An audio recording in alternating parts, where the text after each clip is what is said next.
All right, joining me once again here on the Matthew Filipowicz Show is my good buddy Chris Faraone. Chris is an independent journalist. He is the author of the book 99 Nights with the 99%, as well as the upcoming book I Killed Andrew Breitbart, all of which and more you can find at righttopower.net, and right is W-R-I-T-E, again, righttopower.net. You can also find him on Twitter at Faraone. Chris, thank you so much for being on the show again.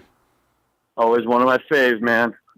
All right, so Chris, I'm really happy you're on the show today. As we were talking about before we went on the air, I've lived in Boston for almost 2 years now, and I'm actually really ashamed to say I have absolutely almost no clue about local politics at all. I moved from Chicago, which was a mess of local politics. But right now in Boston, we actually have coming up a mayor's race. Our current mayor, Tom Menino, is quitting and retiring, and it's actually a really, really important race. And I was hoping you could give me a primer on Boston politics, my friend.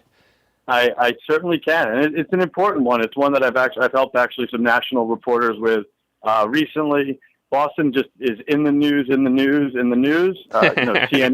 CNN yesterday got like back-to-back Whitey Bulger, followed by, I don't know, whatever else it was that happened here a couple months ago. I can't remember. And what was that? I don't know. Something like that. I think a Rolling Stone cover was made. Something of that sort. So, but yeah, I mean, Boston politics is, in all honesty, it's dirty, but not as dirty as Chicago, and not in my opinion at least. Of course, throughout history it has been. And there are certainly a lot of dirt bags involved. But, this is really, it's more of an athletic thing. This race, so our current mayor, Thomas M. Menino of Hyde Park, he has been literally mayor for 20 years. He will have been when he leaves office. He could have been mayor for another term, as he said, when he announced that he was not running. So he's kind of powerful. Just to give you an idea, and this is really unfathomable to people, especially in New York and Los Angeles, but in a Boston Globe poll, more than 60% of, a couple of years ago, more than 60% of residents say they've shaken his hand and met him in public and met him in person. So, the power really is, it's almost, I hate to say it's that simple because the guy has spent, 7 days a week going to Red Sox games and barbecues and, town hall meetings. But it is that simple. Boston, they call it the walking city. We're less than 1 million people. Everything's relatively small. If I go downtown right now, given I'm a reporter and I meet a lot of people, I will definitely see, if I walk from one end of Newbury Street to the other, 2 or 3 people that I know. And it's just that kind of place. So as such, politics is really a small game. And, we have a lot of promising young politicians, especially ones who aren't white in this city, and some of them are running for mayor. And I'll go through some of the specific candidates in a second, but the most important thing to understand for people is that everyone in this city never thought there would be another mayor. It's almost like this, I'm from New York. I've been here for a decade, but in that decade I've been covering Boston politics very closely from City Hall, from the State House. And, as soon as Menino announced that he wasn't running, it was really unbelievable. You're seeing 33, 35-year-old politicians who are very promising just jump up and throw their hat in the arena. So that's what's gone on. That's what happened initially a couple months ago. But of course, even in Boston, where of course, from the outside, everybody thinks all we do is talk about sports and politics. The truth is that all anybody does is talk about sports. Politics is really, it slept on until the last minute. I actually did an analysis 2 years ago that shows a direct correlation between how well the Red Sox do and how few people vote.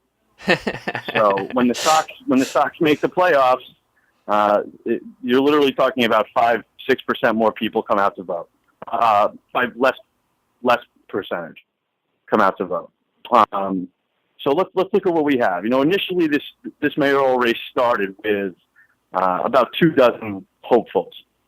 From there you have to get the signatures. So that rooted out about 10 people off the bat. Now we're left with 12. So there are 12 people who got the signatures. Now in the signature race, I should say, it's important to note that it's whoever gets the signature in first here, which is different than a lot of other cities. So those who can mobilize and get their signatures in first. So if somebody signs for you, they can't sign for me as well. So you can literally in Boston only sign one person's petition to actually get them on the ballot. Well, you can sign both, but whoever gets it in, your signature in first wins. Gets your approval. Interesting. Yeah. So, I'm not sure exactly why it works like that, but let's start in Menino's backyard of Hyde Park. Now, Hyde Park is not a place where anybody who ever comes to visit Boston is ever going to visit. Really. Yeah. There's nothing wrong with it. It's a neighborhood. It's a small neighborhood. It looks like the suburbs. It's on the south side. It borders up on Dedham, and to the north it borders on Roslindale, which is a similar neighborhood. Menino started as a district councilor out of Roslindale in Hyde Park. He still lives in the house in Hyde Park that he bought when he was a city councilor more than 2 decades ago with his wife, to whom he's still married. He's a very traditional, old school kind of guy. Yeah. And Roslindale and Hyde Park are the most powerful areas. So whereas nobody ever talks about them, they are about 10% of the vote. And boy, do their people come out and vote. Menino is one of those guys who's not corrupt for money. One might say he is corrupt for power, or at least that he loves it. And you bet your ass that, half the people in Hyde Park work for the city. So this is kind of like a municipal mob when it comes to election season. And you need these people on your side.